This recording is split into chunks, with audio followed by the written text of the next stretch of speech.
In this video, we're going to be talking a little bit about heart words.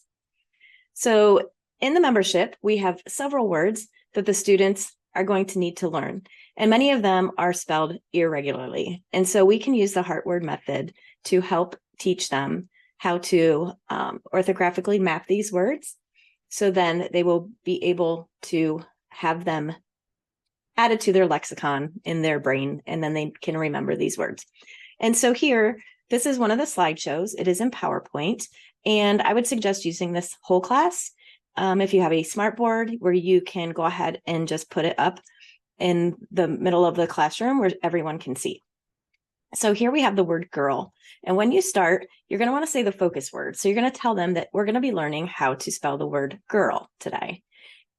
But you don't want to point it out on the slide yet, because we want them really thinking about the sounds that they hear as they go through this process. So you're going to read the sentence, the girl liked jumping rope. And maybe you don't even show this slide to your students. Maybe you just use this slide for yourself, so they aren't seeing, some of the kids would see that word girl and know right away what to do. So next, you're going to discuss how many sounds that they hear in the word. So for example, we're going to say the word slowly together, and students can use either counters or they can use their fingers to go ahead and hear how many sounds there are.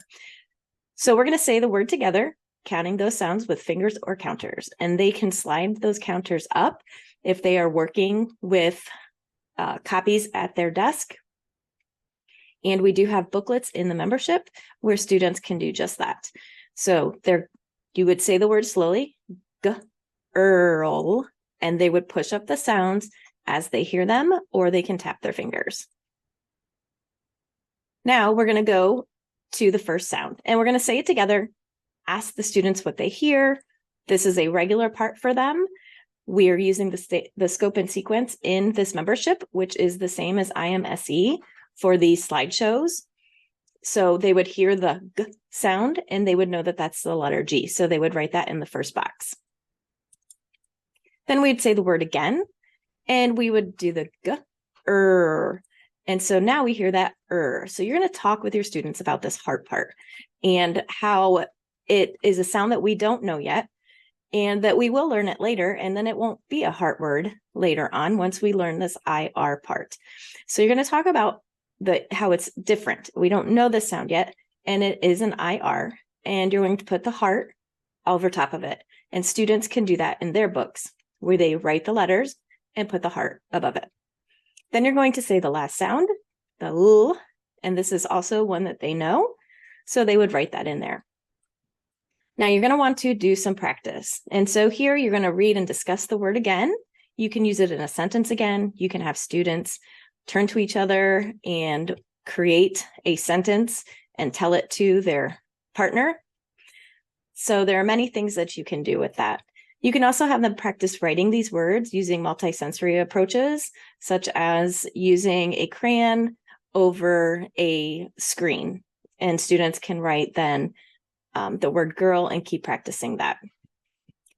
So you could also do air writing, where they're writing the word in the air. You can do arm tapping, where they're tapping that word out, do different things like that. So you want to keep practicing this word so that they can get it into their memory. Now, I said this one for girl it goes along with the scope and sequence. And so they hadn't learned that IR part yet, but they had learned the G and the L. And so that was why that IR part is not known yet. When they do learn the IR, then it will no longer be a heart word. Now, also in the membership, there are slides that look very similar, and I have girl here, but it is set up a little bit differently. You cannot go into slideshow mode with this one, where you could do that with the last one. So what's going to be different here is when you get to this slide. So up here, we have some movable hearts. Okay. And so you can, as the teacher, move those hearts wherever you need to move them as they come. So, or as you're discussing. So if you you would talk about the G, how it's regular, and then they would be writing that G. Then you go to the next one, you would talk about the IR, if it's irregular, yeah, If you're using a different scope and sequence, this is perfect because you can use it to match what you have. So you would talk about the IR being irregular. You can move that heart down, have students move that heart down with you. And you would do that again on the next slide. And then they would write the L. And then again, you would go ahead and discuss the word and practice as much as you can. So these are how you can use these movable heart words in the classroom. Let us know if you have any questions.